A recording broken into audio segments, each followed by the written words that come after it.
Hello everybody, ciao a tutti and welcome to Art with Ms.B.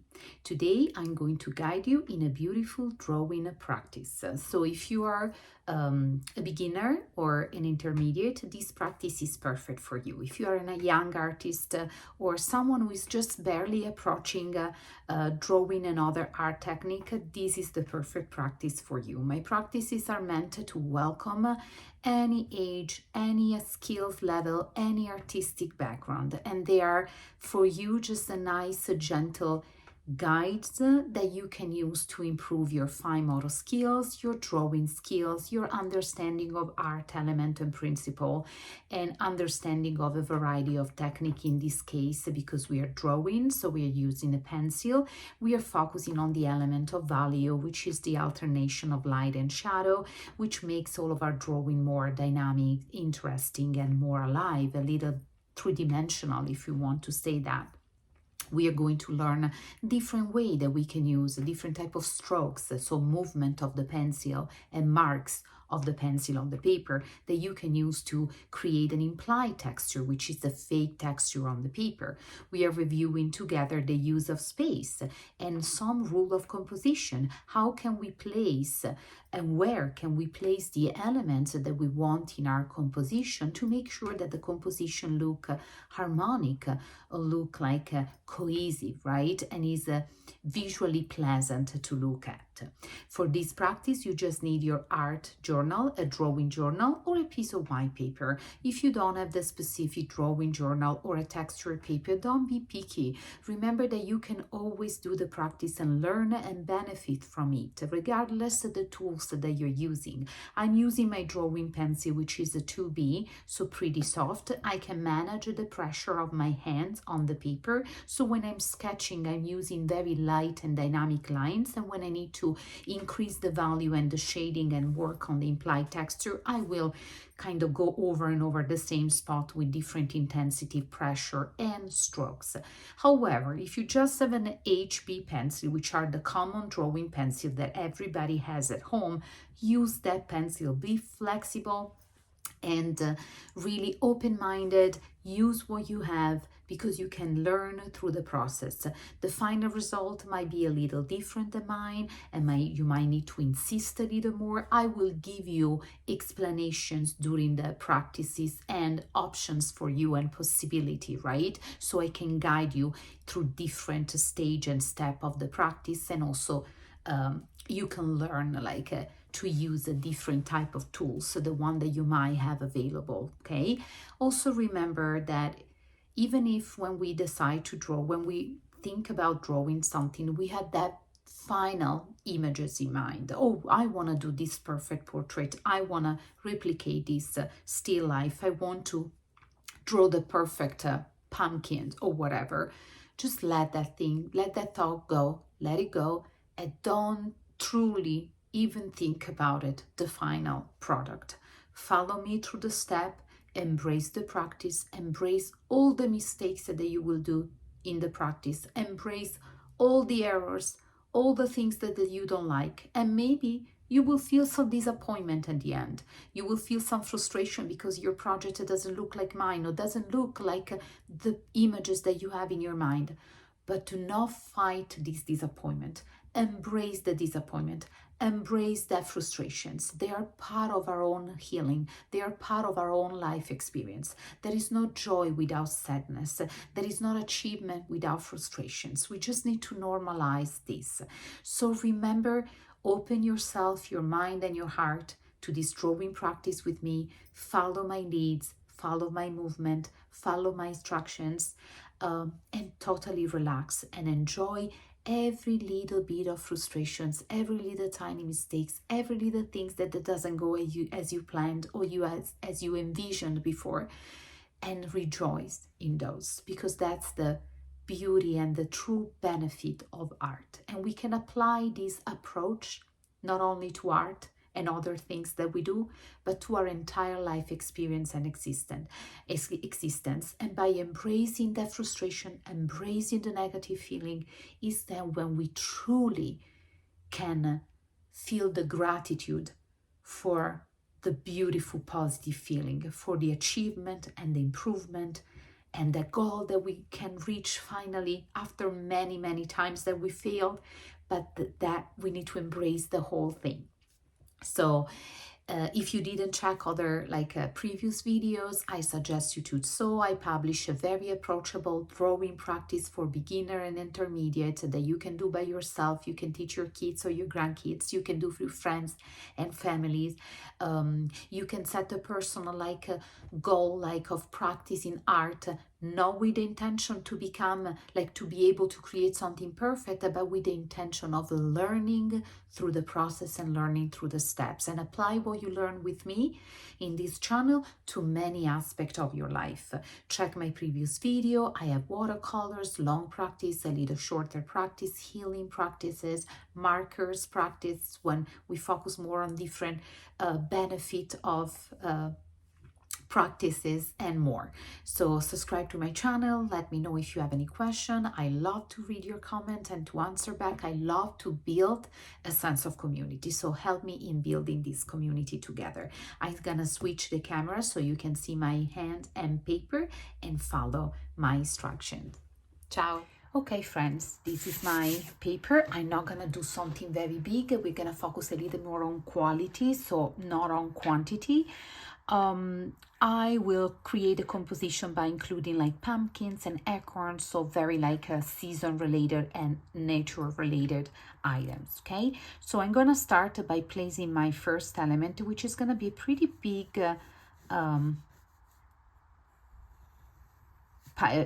acorn. So I'm gonna start with this nice sort of an oval that I won't close, and repeating and doubling this line. I'm gonna come out a little bit. As you notice, I do not push hard and do with one line, but I work with this nice and gentle, sketchy and broken line. And here I will do the little, a tiny little portion, the section of the stem that I'm able to see. Now here I'm going to erase a little bit this part that I don't need anymore, and I'm going to develop the shape of the body of my acorn. Why do we use this tiny little sketchy line? Because you can rework on those lines several times until you get the one that you truly, truly, truly want and need, and you're gonna keep working and adding on those. Now I'm gonna add that this acorn is the closest element to me, so it's gonna be bigger compared to other things. For example, the pumpkins behind, although we know that a pumpkin is way bigger than an acorn, but in this drawing the acorn will look bigger than a pumpkin, so it will give us this idea of three-dimensionality. Over here, I'm going to instead do a sort of a circle, smaller. So I'm kind of going from big all the way to smaller, receding. I'm going to add, so I'm having a frontal a view of the acorn, and I will design the top. Only the little part that I'm able to see from this position, and I'm not able to see probably almost nothing of the stem, just something very, very, very tiny. Okay, now in the background I'm going to start to draw my pumpkins, and to do a beautiful pumpkin we don't do an oval or a circle, but if you want to, you can do it super light, but then you have to rework inside. What I like to do, I like to shape the front, the piece of my pumpkin, and I'm creating this overlapping in which this one is the first element closer, then it comes the other acorn, and then farther apart it comes the pumpkin. Probably I'm going to make this pumpkin a little bigger,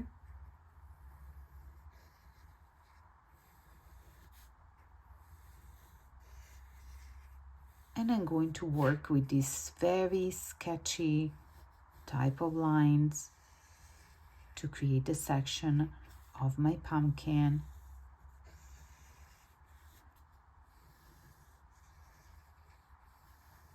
I don't let them finish on the same level because otherwise it will look flat, but I'm instead kind of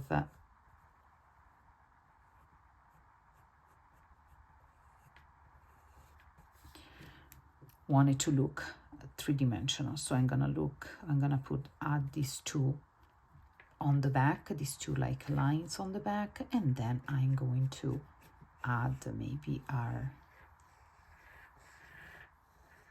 swirl. We're gonna double them. One more, like on the other side.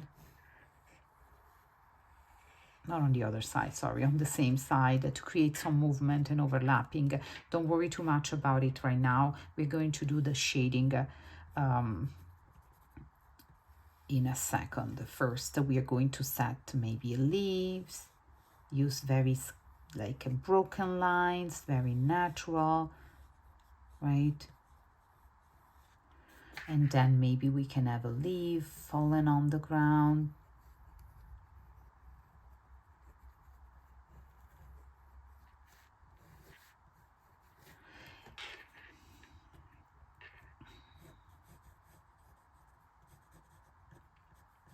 We add some texture, like tiny little branches broken.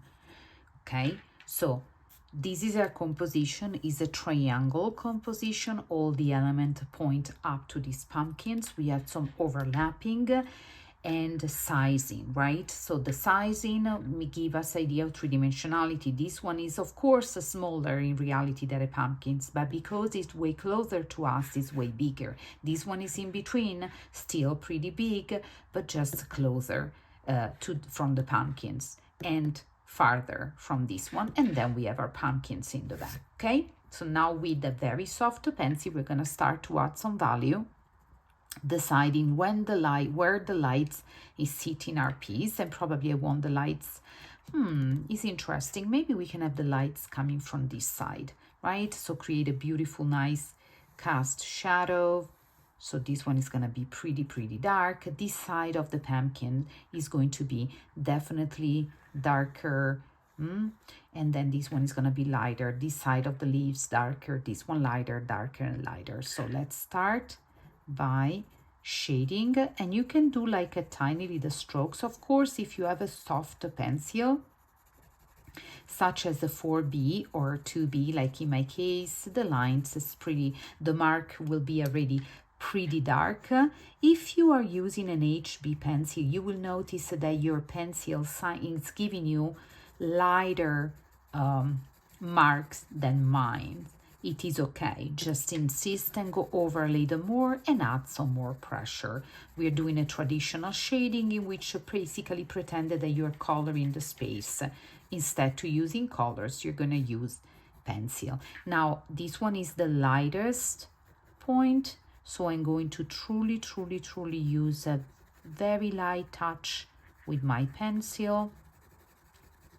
You can use a stem, like a blenders. You can use your fingers to blend. You cannot, you can leave it as it is. You can use a tissue, whatever. I'm not touching it here. I want to make sure that it's like a truly lighter. And here we're gonna dark it up a little bit more. Don't be afraid to have a nice, beautiful contrast between light and darkness. This is what creates, interest and dynamism in our design. I'm going to set this part because I wanted to leave it white, so I'm not tempted to do it too much, like too dark. Sometimes I invite my students with extremely light lines to block out the spaces that they don't want to color over, because sometimes it's always easy to go back and add some darkness, but it's a little more difficult to go from dark to light. I suggest you also, if you notice, I'm not coloring this way, but I'm following the direction of the shape that I'm coloring. So my coloring and shading will embrace and the shape itself, and it won't contrast. A little bit darker here because we have some reflection coming from the cap, right? And I love acorn. I used to play so much with acorn when I was a kid. In Rome, we had so many oak trees. Like, we would have acorns everywhere, mostly in the fall. and I will collect them. I will use them to drink water, the little cup, and I did the same with my for my kids. So it's such a, you know, acorn, they are so very pretty. I will paint acorn, I will do artwork with acorn. I just love them. Now with your strokes, you can increase the darkness and work a little bit more to blend all of these together. And now this one is the darkest spot in our drawing, because it's the shadow, and the shadow is very, very dark. So gently go around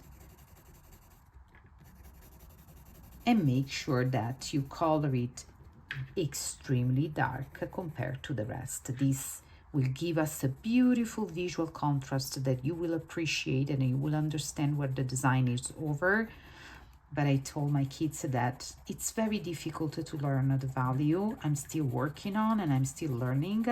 But I remember that at the very beginning of my career and taking the first classes on drawing, I was always afraid that it was too dark, or it was, you know, too much contrast. And so at the end, I will have this drawing that they were well executed, but very flat, because they didn't truly show all the value scale. Instead, we don't need to be afraid, and we want to see beautiful, dramatic transitions between very, very dark and very, very light.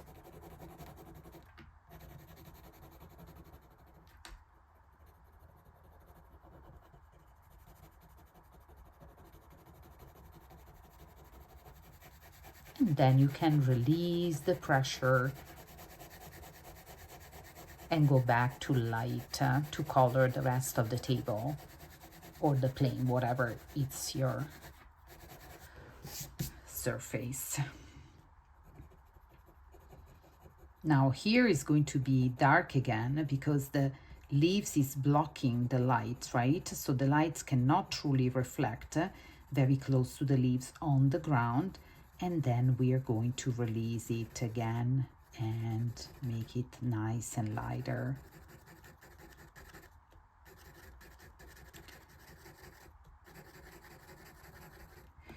And now on to the pumpkins.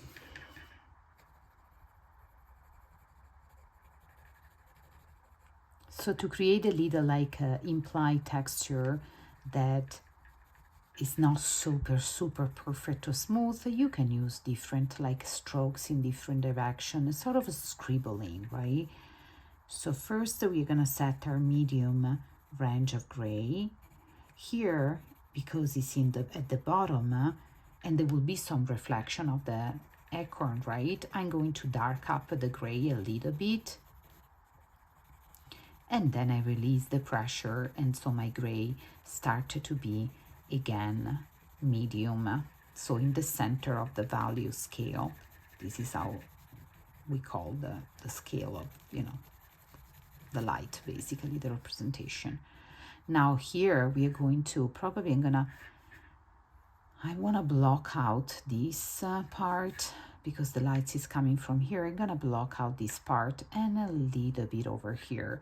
Just I want to decide at the end if I want to go on this part, if I truly need to have that white untouched. It's like when we do eyes, right? And in the pupil, you have that 2 spots or so that are completely untouched by the pencil and left white. That will increase, right? The 3-dimensionality is like a little optical illusion. Now a little darkness between the pumpkin sessions, because they recede, and everything that is darker on the paper looks like it's receding. A little bit darker over here, because you have a reflection of the leaves that is blocking the lights a little bit. And then we go back to our medium gray.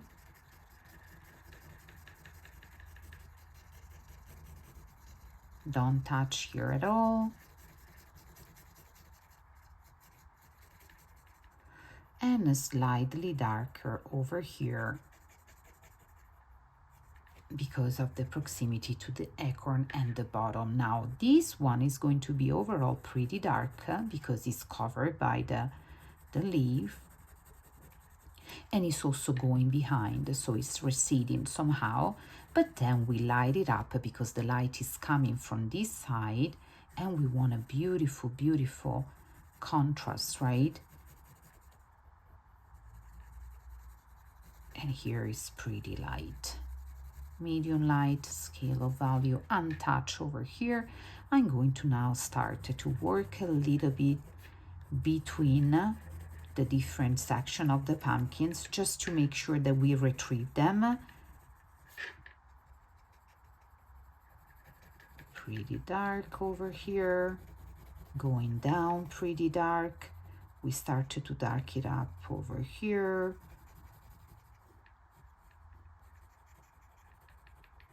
Pretty dark at the bottom. And we come up with a medium dark gray.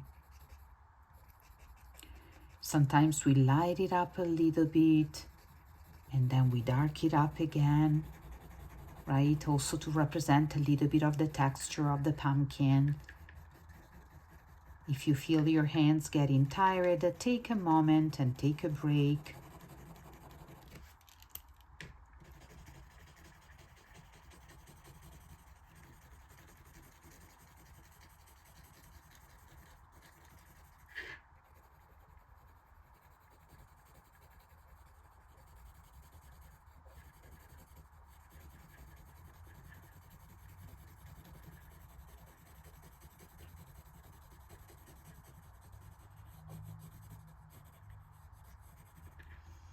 Okay, I'm gonna go back over here. This is gonna be pretty dark and intense, so I truly dark it up again. I dark up this very much. Going back, different type of strokes. I wanna dark up along the section of the pumpkins. I'm going to overall dark up like here, going with some of these longer strokes, extremely background, extremely dark, tiny little pieces. Now this one we are going to not touch it at all, and then keep it in overall pretty light on one side and darker on this side as well. Maybe even lighter. I'm gonna light up this line gently.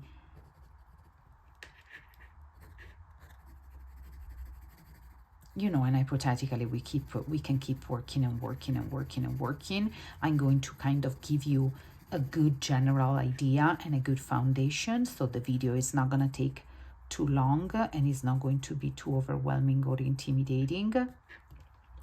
Now we are going to color the leaf. This side is going to be pretty dark.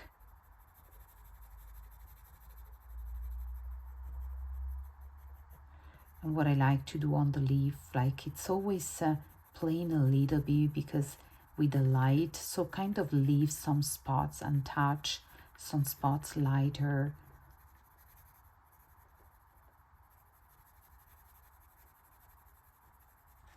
So we kind of create this nice texture, and the reflection of the lights, you know, that give us so many variation on the leaves.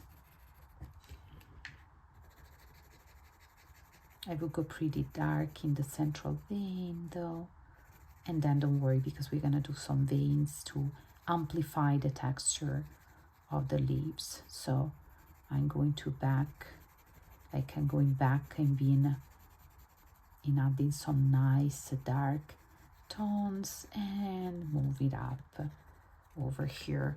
I'm going to now do some like veins that will be lighter here, and of course a little darker over here in this side. And now we're gonna do some nice shading of our swirls, the vines. Overall pretty dark, of course. They're on this side, and we decided that this side was going to be darker, but we can also leave some lighter, right, to amplify the texture and the exposure to the lights of our vines. We can kind of make them more natural. We can do the vines and the branches that we did at the very beginning. And now we are going to, so this one will be pretty light and untouched, medium gray, and here just slightly darker when the cap of the acorn meets the rest of the acorn. Darker here in the bottom, of course, but not too dark. We cannot, like, we need to have it different, right, from the shadow. I'm not adding any pressure on my hands. I'm very, very dedicated, and I know that when you're a beginner and you're learning, the pressure of your hands is difficult to understand. Just go, as I say, embrace the mistakes that you will make, embrace the, challenge that you're facing, the fact that your result might disappoint you a little bit, and embrace that beautiful feeling of disappointment, because it's thanks to that feeling that we truly grow and we are better, and we become better and better. Now, I'm going to color these leaves as well. The bottom, of course, this part is going to be overall darker than the top. So I'm gonna stop first here. I'm gonna do it by leaving some gaps to increase the texture of the leaves, and here just by probably light up this line and just like going a little dark close to that pumpkins, and then light with some gaps, so I kind of color a little more randomly, very relaxed, and then I do my line, and then I do my darker lines over here.